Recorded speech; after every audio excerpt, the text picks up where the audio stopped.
سیدنا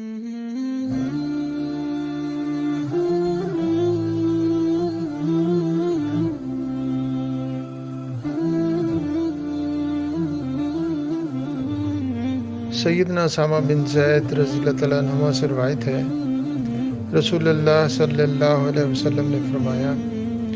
یہ بیماری عذاب ہے جو تم سے پہلے ایک امت کو ہوا تھا، پھر وہ زمین میں رہ گیا، کبھی چلا جاتا ہے کبھی پھر آتا ہے، سو جو کوئی سنے کسی ملک میں طاعون ہے وہاں نہ جائے، اور جب اس کے ملک میں طاعون نمودار ہو تو وہاں سے بھاگے بھی نہیں۔ صحیح مسلم حدیث نمبر 57۔